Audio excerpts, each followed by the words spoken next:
abalungi be basinga obungi ababi. Twesimye okuba nammwe nate olunaku olwaleero ku Dream TV, BTV n'abatuuliza ku Impact FM mu programu yaffe abalungi be basinga obungi ababi. Era ng'amannya gange nze Nalumaga Sandra ne munnange Aida Nakuya Mpalanyi. Olunaku olwaleero tugenda kwogera ku communication, ebyempuliziganya. Communication mu Luzungu is commonly defined as the transmission of information. Eddoboozi liva gye livudde ne lidda ew'omulala. For example, bwe mba nkubuuzaako nti wasuze otya omulungi atulaba naawe atuwuliriza, kitegeeza bw'oba okiwulidde n'onziramu, eyo ye effective communication. Ya communication yentuufu. Singa oba tosobodde kunziramu, then teba effective communication. Oba bwe nkubulira kye nkubulidde n'owulira nga kikuyingidde mu bwongo, then mba communicate nze bulungi gy'oli. So kati leero tugenda kwogera ku kye tuyita effective communication. Effective communication eba ne target ey'abantu. Bantu ki b'oyagala bawulire ki? For example, gw'omuzadde awulirira omwana wo, omubulira kuyita mu kkojjaawe oba mu ssengaawe oba gwe kennyini okimwegambira. N'omugamba mwana wange njagala kino kibeere bwe kino bwe kiti. Communicate effectively. Onfuna. Omuntu bw'oba oyina gw'oyagala okubuulira nti owange njagala ontwalire ebintu bino emubende. Mubuulire naye akuddemu akugambye nti mubende side ki? Nti bintereku bus park bweti ne bweti waliwo agenda okubijjawo. That is effective communication. Kitegeeza target yo ya muntu oli afune ebintu bye. Era kyobolaba owadde ono, for example, wentambula n'omugamba nti bino bintwalire ewa gundi ne gundi. Singa bituusaayo kimanya mu communicating ze effectively. Mukyala Mpalanyi, what do you think about effective communication?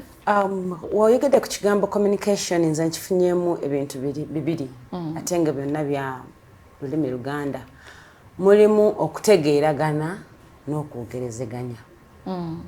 Okutegeeraganya kitegeeza kyenkugambye okitegedde ate nange ky'oŋŋambye nkitegedde. Naye kiki ekireeta okutegeeragana okwo? Kwogerezeganya, okuwanyisiganya emboozi. Buli w'oyogerezeganya naye obulungi mutegeeragana mangu. Olwo nno kye kireeta effective communication. Kyengenda okusooka okulagako abalabi ba Dream TV, BTV n'abatuuliza ku Impact Radio. Zengeri ki ze twogerezeganyaamu obulungi ne tutuuka ku ntegeeragana? Esooka kye kino kye tuliko okunyumyamu. Eno buli wamu wonna abantu abasinga bagikola ki? Yesinga okukozesebwa mu bulamu bwe tutambuliramu. Ne woba oyinza n'okuba ng'otambula butambuzi n'osanga omuntu tomumanyi naye n'omutandika nkulamusizza. Muli bulungi? Abeewaka. Olwo nno otandikawo okwogerezeganya. Naye okutandika okwogerezeganya ate si kwe kutegeeragana. Gwe ne wojja omuntu ng'agamba oli otya? Muli bulungi? Bannaye abaana bali batya? Bannaye rerere. Enno kino kiri bwe kiti. Ng'oli gw'ogambye takuzeemu.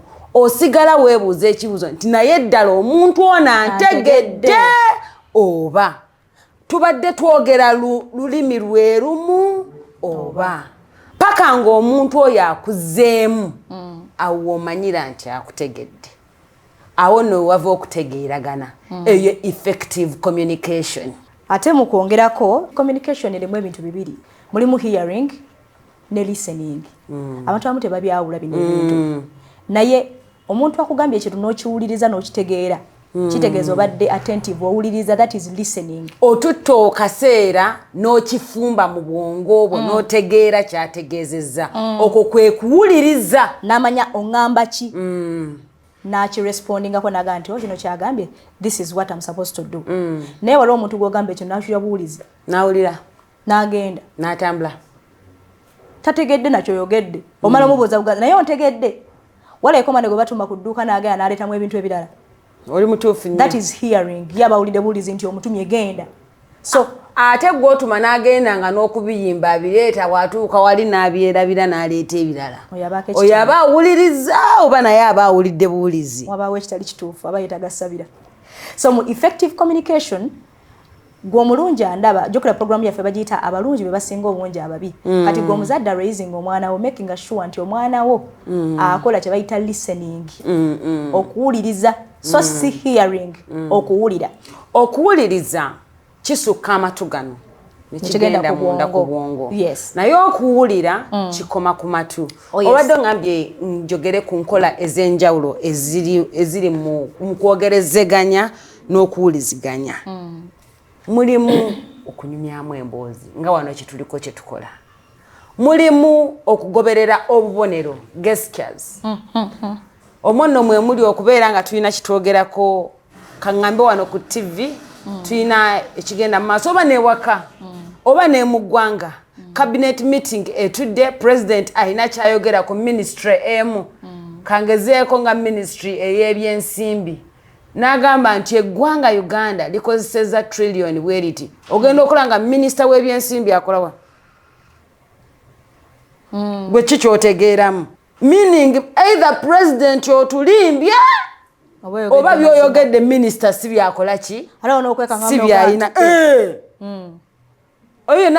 waliwo n'agenda ne body postures nezikyuka waliyo kubanga balina n'emboozi gye munyumi ogenda okola omuntu ng'agalula luyi eyo yonna njo communication kati kiri eri gwe n'otegeera nti wagalula oli aba agenda kunkuba n'ogwa wansi eyo yonna nkola yaki yakuwuliziganya tulina okuwandiika amabaluwa n'okuwandiika waliwo okuwandiika empapula z'amawulire naye byonna bikomekereza mu kukola ki mu kuwandiika ntula nti neekuwandiika eno obulungi obukirimu nti biterekebwa kyowandiise tekimala gafuumuuka nga kigambo kyoyogedde kyowandiise newokyerabira oddayo n'okola reference kyekimu mu digital world kati gye tulimu nti ekiri ku TV bwe kigenda ku YouTube mukwano kiba kigenzeeyo era n'ataaliwo ajja kumenya information gye communicating eri abantu era n'ekyo nakyo kyekimu ku nkola zaffe ez'okwogerezeganya nti okwogerezeganya okusinziira ku mikutu gya internet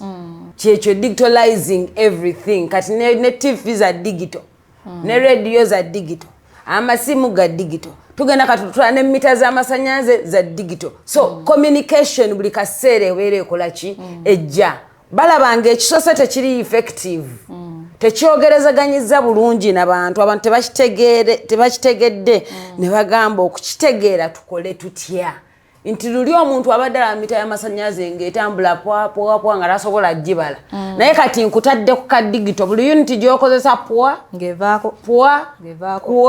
bwe zikendeera ogenda owulira it is communicating eyogerezeganya era bw'obanga omaze akabanga ng'ogitegedde otegeera nti kati eŋŋamba unit kusigaddeko ki ntono eyo nno n'eggwanga ligenda likyuka mu ngeri etya mu ngeri bwetyo tulina nno n'abakozesa obubonero sign language bosanga bagamba Sandra simanyi mpozi nga gwe inayo akasign language koyinza okulaga abatulaba n'abatuuliriza nabo n'otuuliriza ku impact yo nawo oli sinziramu eyo gy'oli obeeko ne body language oba gy'okola oba okulamusa abuuza bwe bati nedda bayi tukuze ffenna tumanyi nti bayi etambulirako engalo anti kati ennaku zino newoolaba omuntu ng'omubuuzaako gamba hi kati awo oba omusiibula nti bayi oba omubuuza nti oli otya era feesi eyongerako ekubuulira ekitegeeza tuba tukozeseza akabonero ate ne tukozesa ne gestures kati all those are modes of effective communication but still mu mbeera eyo eya gestures omuntu ng'oli mu for example mu lukuŋŋaana olw'amaanyi weewale nnyo okozesa obubonero obungi that is ojja kuba muntu omulungi kuba gy'okoma okukola ebintu ebingi abantu bakwerabira bagamba oba ali ku biki ate bwe mba kasiru nga soogera ne kasiru alina sign language gy'akozesa ng'olaba eri communicative mpola mpola balina enkola zaabwe sizimanyi but nga biba bya slowly naye omuntu bw'agira ati naga nti kati olaba mukyala nnakuya kati olaba nga waze wano ku Dream TV oba wano ku BTV biki otuuka n'osoberwa obeera oyogera nange mba mpulira naye nga sikuwuliriza thank you obeera mu hearing kubanga mu listening oluusi by'oba okola biba byawukanya ate ku byoyogera weebale oli mutuufu Sandra ekirala kye tulina okugoberera okubeera omuntu omulungi mu communication wakye tuyita eye contact bwe twali tukuzibwa abazadde olumu baatugaana ng'otunula abantu mu maaso abagakana kajja kuba kakalukalu nakugana okutunula mu maaso. Yes. But ennaku zino ate kyekikola. If you're to communicate effectively ng'oli wakuwa obubaka obulungi eri omuntu mutunule mu maaso. Gobadde okimanyi nti bw'otunula omuntu mu maaso ne waba badde agenda kukulimba takulimba. Anti bw'otunulira omuntu mu maaso wabawo ekintu kyekikuwa kikuleetera enjogerezeganya endala nnyingi. Bw'otunulira omuntu mu maaso osobola n'okulaba facial expression nti kyayogedde mu maaso kyategeeza. Oh yes. Bw'otunulira omuntu mu maaso ki increasinga confidence yo ayogera ate obuvumu bwo gwe ng'ayogera ate ne trust yo oli gw'ogamba abeera yeeyongera okwesiga abeera agamba yabadde tamoggoola maaso yabadde teyeebuzaabuza. Ekimanyi omwana omuto bw'aba akulimba ewaka otegeera agiramu ati n'agira ati feesi n'agibbirira bw'atunuza wansi bwe bati oba omufunye awo era omuzadde ng'omanyi ono kyaŋŋamba waliwo ekitakola ki ekitagatta. So ne mu nsi oba ne mu ggwanga Uganda buli woolaba nga abantu abannyonnyola ebintu babinnyonnyola bapakuka. Abinnyonnyola naye tayagala kutunuuliza laba abinnyonnyola. Ekintu ky'abannyonnyola kibaako obuzibu era mu biseera ebisinga beebuuza nti naye ono annimbye oba tannimbye. Ono obubaka bwawadde eggwanga bw'abadde alina okuliwa oba si bwe bubaka obutuufu. Kale kireeta nnyo attention y'abantu ku ngeri gye weeyisiza ng'oyogeramu nabo. Bayinza okuwulira nawe oyogerezeganyizza nabo naye ne batakutegeera. Oh yes. So kati ate waliwo n'enkolera gye tuyita silence. Okimanyi ne silence nayo mode of communication. Ekola nnyo. Era waliyo kati benjogerera wano tuli ku TV wano nawalimuliza ku impact nga bafumbo naye teboogerezeganya naye nga bo bakakasa nti wanajja kukitegeera. It's a mean of communication. So abafumbo abali eyo abatulaba ku Dream TV namwe abatulaba ku BTV wamu n'abatuliza ku Impact FM omukyalo oba omwami bw'olaba mukyala wo oba mwami wakusiriikiridde nnyo manya is communicating. Weebuuze kiki ennyasirise bw'ati ayina ewamuluma buzibu ki era bw'onozaayo akatambye mabega mu nnaku ze muyiseemu oba mu ssaawa ez'emabega ojja kumanya nti waliwo ebitagenda buki bulungi. So learn to communicate. Bwe munayekola communication eri effective mujja kubeera n'obulamu obweyagaza. Kati nno waliwo philosopher bamuyita Peter Drucker yagamba the most important thing in communication is listening to what is not said. Oh, wow. Listening to what is not said. Nti omuntu ono buli wooba naye kankube kandete ekyokulabirako boss wo ku mulimu. Buli wooba naye nga waliwo byayagala okupassinga on to you. Naye n'atabipassinga on. Buli woofumitiriza endowooza yo ku lwaki kino takyogeddeeko ofuna version entuufu. Era bw'okiwa obudde olaba nga version gye wafuna yereese effectiveness ku mulimu. Onzikiriza ffe twakulira ku liiso jjajja ffe yatunula ku n'omanya ki kyategeeza. You're listening. Abagenyi bwe baakyalanga olwokuba tayagala oyige lugambo nga kuba liiso n'agamba nti kati vva wano ng'oyimukirawo nga tayogedde. So you've listened to what is not what is not said. Bewaabwe kyabanga kitya. Abalungi be basinga obungi ababi. Mwami mukulu ife omuzadde bwe yabanga akugobawo owali abagenyi takugamba nti waye gwe va mu bantu genda akuba bukubi liiso n'omanya ki kyategeeza. Yeah. Kituufu. Mode of communication. Yeah, kituufu. Ne wano abantu tebatera nnyo kugamba bakyala baabwe oba baami baabwe nti I love you nkwagala ebyo ng'abazungu bakola. Oli aleeta mugonja n'agukuwa n'otegeera nti kaleese gonjaawe nedda ate mkigulwa kuba tugutwala nedda mukulu nze nkubuulidde mu kyalo oba mu bantu baffe omukyala tagamba musajja nti I love you nkwagala amwokera musuuli n'agumutwalira omukwano gwabwe guli. Yes, engeri yo communicating omukwano ogwaffe si engeri y'abazungu. Abazungu bakozesa nnyo ebigambo tukozesa nnyo ebikolwa abaana kati baagala bigambo akuna ebyo kati bononefu nabadde nyina ka video ka Pastor Kanja akenda mu nsonga eyo gyogeddeko nti ku chachi alina omuvubuka mulungi akola bulungi alina umbrella ye walaba omuntu nga zereti ku chachi mbenga kubetonya nambika umbrella namuyingiza so abeerawo olunaku lumu ne wabawo omuvubuka omulala ow'omu kanisa najja n'omuwala n'amugamba omuwala ono ngenda muwasa Pastor Kanja n'abagamba mbanga musazeewo mugenda mukola nti lwatu bazadde wetu yembaga kumbe ono wa umbrella akola ki awuliriza emboozi kasita yavaawo bw'ati owambrella n'ayingira mu office namugamba pastor nzise bulijjo mmanyi onjagaliza naye tokola ki tonjagaliza ogaba otya mukyala wange mu kaseera akatuufu ke mbadde nange ngenda omumwanjuliramu namugamba ali wa mukyala wo nti oli agenda n'agamba mubayite bajje n'abuuza omukyala nti owaaye muwala wange ono omuntu omumanyi nti ye mumanyi brother mulungi nnyo abeera wali kutoya alina umbrella bambi atuyisa bulungi n'akuwa ku mazzi n'akuwanikira ka umbrella byonna n'abimunyonnyola n'agamba olina ky'omumanyiko ekisukka ku ekyo n'amugamba siina omuvubuka n'abwatuka yekka n'agamba mazima mbadde ngenda kuwasa n'agamba ekyo takiŋŋambangako amwagala naye tamugambanko nti akola ki amwagala afunye ono amwagala amugambye nti amwagala ne mbazadde agenda mumutwalayo ku bonna aliwa effective communicator ono w'amanvuuli akozesezza ebikolwa oba ono akyogedde ate ekyo kibuuzibuuzi naawe naye nange nali mu gurupu yaffe naffe twamulina omuvubuka nga tayogera wuliriza kati toyinza kugamba nti ow'amanvuuli yakozesa bikolwa teyakozesa bikolwa ye yali ayingiza bantu mu kkanisa alina okuba nga alina n'ebikolwa ebirala byeyali kati oba tobyogedde tunaabimanya tuti byogere yakolaki kati ffe waffe naffe twamulina omuvubuka mu gurupu yali driver waffe naye nga waba alina omuwala gwayagala tamugamba ye akanyagula byakulya yes n'agula omuwala lulaga nti ejala ennuma ye nga apaakinga emmotoka ng'amugulira paka lwe bamutwalako omuntu n'alyoka ajja n'andoopera nagamba okimanyi ebbanga lyonna omuwala embadde nga mwagalira talina kyagamba omugambye nti aa aye ne bannyumiza nti era enkwana y'emabega kuva dda bwetyo ye tayogera omuvubuka yenkola y'ebbanga lyonna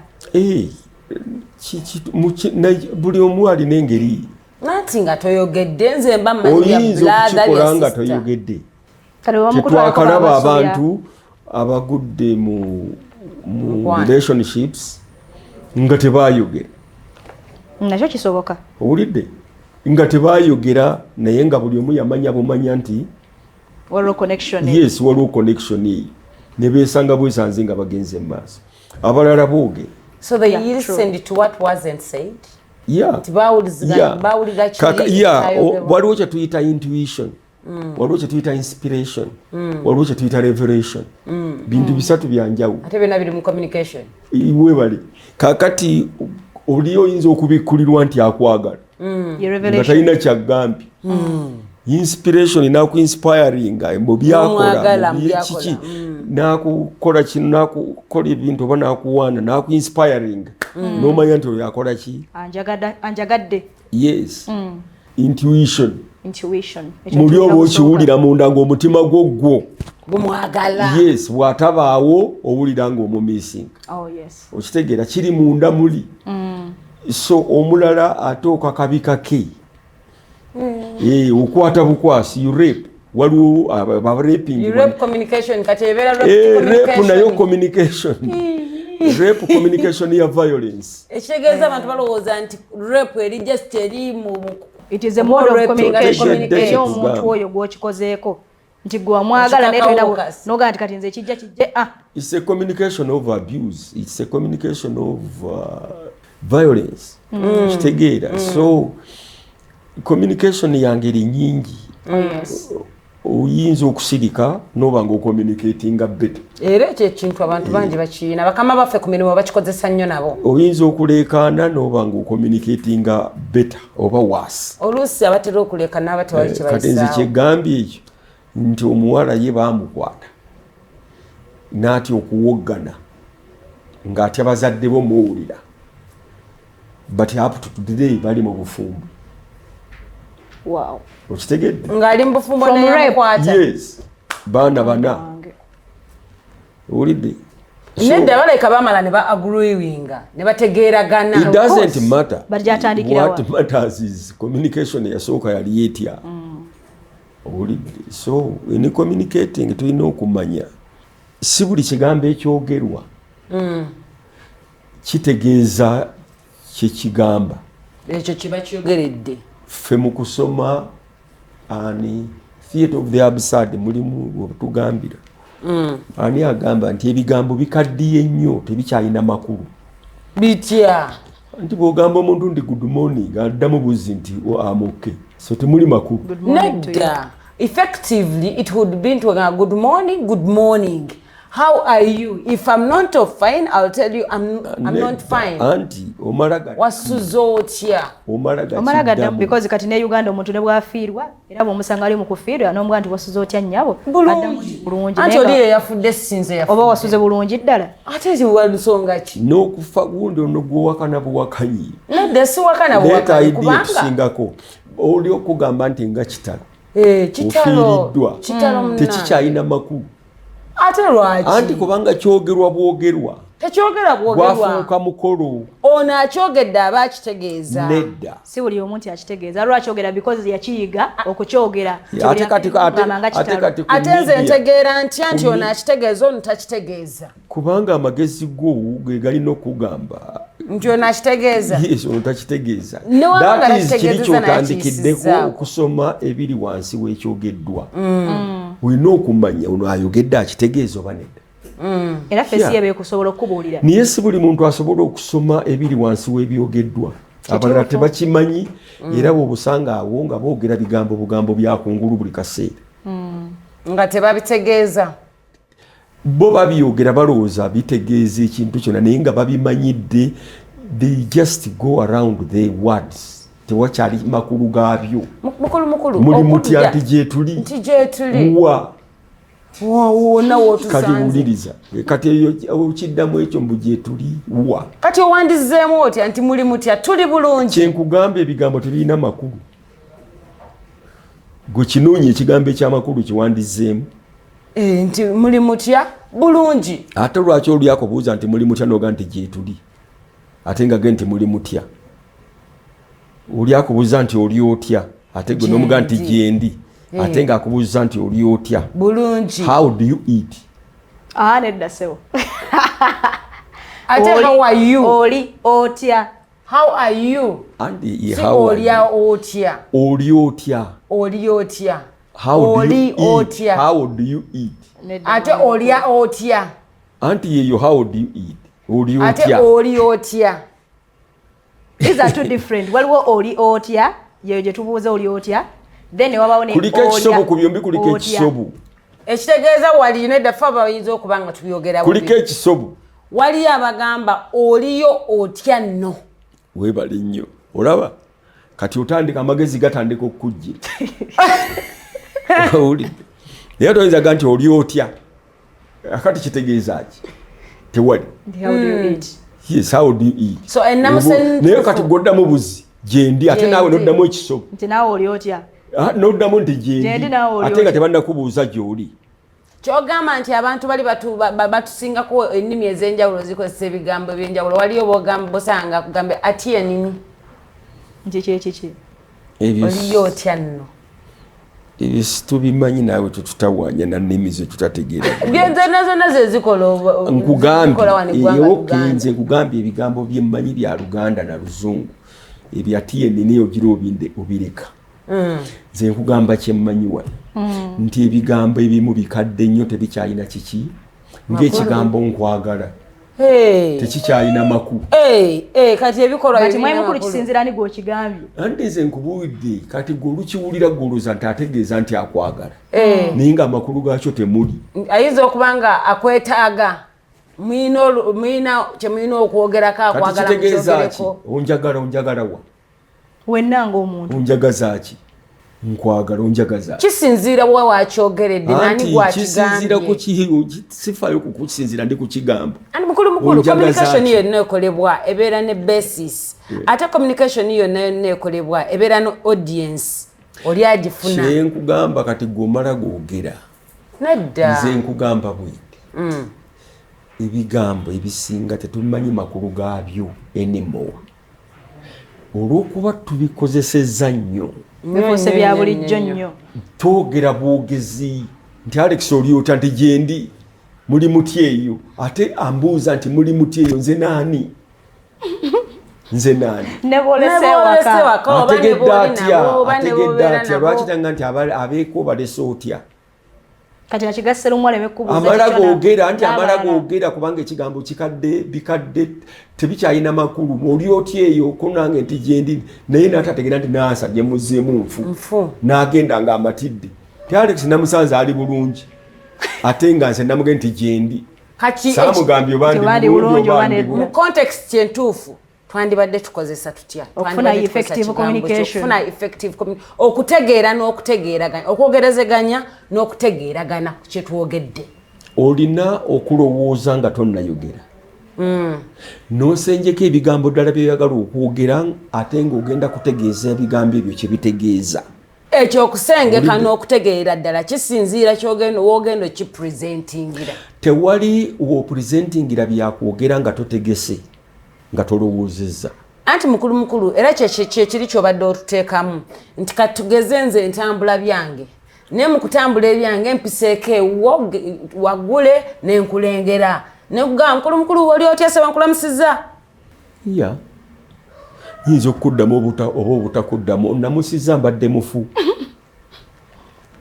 kwegamba gwe Yesu ogenda olamusa abantu bafu kino kyo tekirina makulu ekituufu kyandibadde kirwa kubanga abatulaba bangi kyebakozesa n'abatuuliza kyebakozesa wano okuyigiriza lulimi lwo ndi mukyala muganda webale nnyo gwomanyi kituufu gwokimanyi gwoyinza okugamba omuntu nti oli otya eyo mukulu nkulamusizza si kituufu nange nja kikkiriza naye namusizza ddala mu bufunza abantu badda mu hearing listening bamuvaako webale nnyo kuwulira buwuliza ebigambo ebyogerwa nti boogerezeganya tebategeeragana olidde meaning tewakyali effective communication tewali kyova olaba n'abayimbi baffe ebigambo bye boogera kakati ennaku zino tebiina makulu naye ekyo ki-applyinga nnyo mu verbal wano naye wekigenda mu written ne mu written waliwo abantu anti tetumanyi nnyo okuwandiika naye ne mu written mulimu abantu abawandiika ebintu ebyekisiru nga mu mawulire oba abantu abawandiikira abawala amabaluwa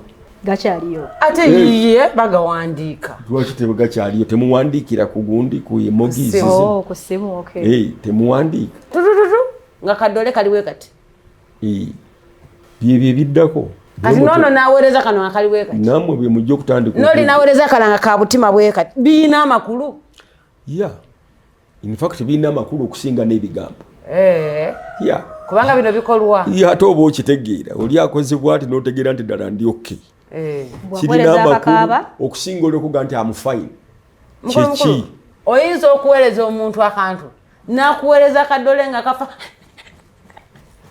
mbuno kaseka gwe message oba ogifuna kirina amakulu nti ali happy ali happy kaddole kakuweereza kali happy ate olwonza okuweereza message empanvu ddala ng'erimu nti ndi bulungi nenkubira nebinsanyudde nenkubuuza nti naawe oliyo anti kano kali brief kakuwa mangu information yaako kisinziira ku data yo ate tolina ssente ate oyagala okuweereza message empanvu mukulu ontabuddemu era ondeetedde kiri ekirowooza nti okutegeeragana obulungi tulina okumanya nti buli muntu obubaka bwafuna abutwala mu ngeri ya njawulo okusinziira oba ku mbeera gy'abufuniddemu oba okusinziira ku kifo ky'obumuweereddemu oba okusinziira n'engeri obubaka gy'obumuweereddemu naye waliwo ebitasinziira kati bwe nkugamba nti north eno